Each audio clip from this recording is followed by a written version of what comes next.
حضرت علی رضی اللہ عنہ نے ارشاد فرمایا کہ نبی صاحب نے ارشاد فرمایا اطیب الریح ریح فی الارض الہند، کہ سب سے اچھی خوشبو سرزمین ہند کی ہے۔ یہ حاکم کی روایت ہے۔ علامہ اقبال نے اسی کو کہا تھا، میر عرب کو آئی ٹھنڈی ہوا جہاں سے، میرا وطن وہی ہے، میرا وطن وہی ہے۔ یعنی نبی علیہ السلام نے ارشاد فرمایا کہ مجھے اس طرف سے ٹھنڈی ہوا آتی ہے۔ تو آقا صلی اللہ علیہ وسلم کا یہ فرمانا کوئی بشارت رکھتا ہے۔ چنانچہ اگر سعودی عرب کے مشرق میں دیکھیں نا تو 4 ملک بنتے ہیں۔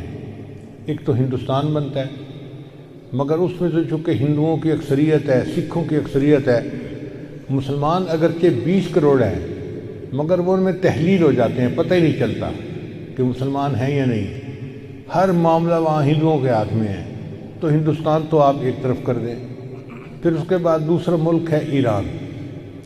ایران میں شیعوں نے ایسا قبضہ کیا ہوا ہے کہ وہ شیعت کے اندر لپٹے ہوئے ہیں، لہذا وہ بھی آؤٹ آف کویسچن ہو گیا۔ اب باقی 2 ملک رہ جاتے ہیں، ایک پاکستان اور ایک افغانستان۔ ان دونوں میں اہل سنت والجماعت لوگ موجود ہیں اور دین کی محبت والے اور دین پر عمل کرنے والے لوگ موجود ہیں۔ تو اس کا مطلب یہ ہوا کہ نبی علیہ السلام کو جو ٹھنڈی ہوا آپ نے فرمایا کہ مجھے ٹھنڈی ہوا آ رہی ہے، وہ پاکستان اور افغانستان اس علاقے سے آ رہی تھی۔ ویسے بھی اگر آپ تاریخ کا مطالعہ کریں نا تو 2 پہاڑوں کا سلسلہ ہے، ایک ہے کوہ ہمالیہ اور ایک ہے کوہ ہندو کش۔ اگر نقشہ اٹھا کے دیکھیں تو اس کے اندر ایک مثلث بنتی ہے۔ اس مثلث کو اس زمانے میں وادی سندھ کہا جاتا تھا۔ اگر ایگزیکٹ جگہ دیکھنی ہو تو جیسے ہمارے ہاں مالاکنڈ کے پہاڑ ہیں نا، وہ بالکل اسی کے اندر آتے ہیں۔ تو گویا نبی علیہ السلام نے فرمایا کہ مجھے اس طرف سے ٹھنڈی ہوا آ رہی ہے۔ ٹھنڈی ہوا کا کیا مطلب کہ یہاں سے دین کی محنت اٹھے گی اور بالآخر پوری دنیا کے اندر دین پھیلنے کا ذریعہ بن جائے گی۔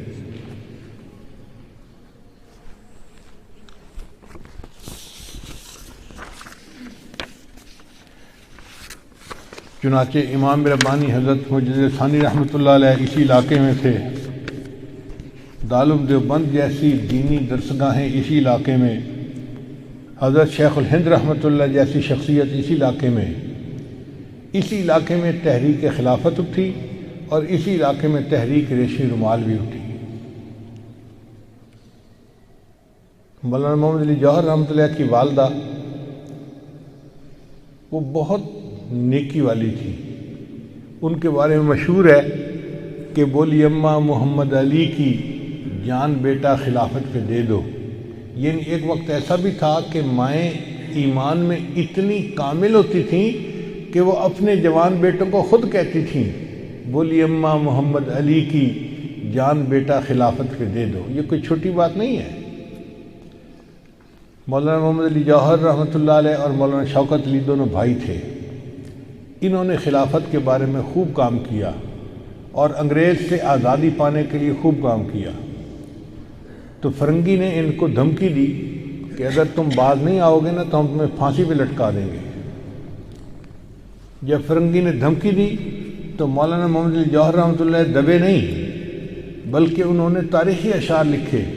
انہوں نے فرمایا، تم یوں ہی سمجھنا کہ فنا میرے لیے ہے،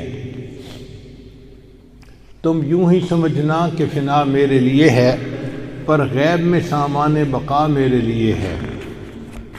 پیغام ملا تھا جو حسین ابن علی کو، خوش ہوں کہ وہ پیغام قضا میرے لیے ہے۔ یوں ابر سیاہ پر تو فدا ہیں سبھی مہکش، مگر آج کی گھنگور گھٹا میرے لیے ہے۔ اللہ کے رستے کی جو موتائے مسیحا، اکثیر یہی ایک دوا میرے لیے ہے۔ توحید تو یہ ہے کہ خدا حشر میں کہہ دے، یہ بندہ دو عالم سے خفا میرے لیے ہے۔ کیا خوبصورت اشعار کہے۔ توحید تو یہ ہے کہ خدا حشر میں کہہ دے، یہ بندہ دو عالم سے خفا میرے لیے ہے۔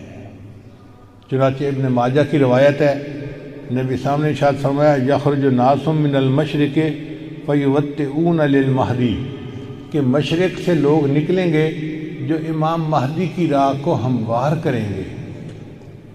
اب سعودی عرب کے مشرق میں تو ہمارا ملک بنتا ہے، اس کا مطلب یہ کہ جس کو ہم وادی سندھ کہتے تھے نا پرانا، وہاں سے لوگ اٹھیں گے، یہ پاکستان اور افغانستان کے درمیان کا ایک علاقہ بنتا ہے۔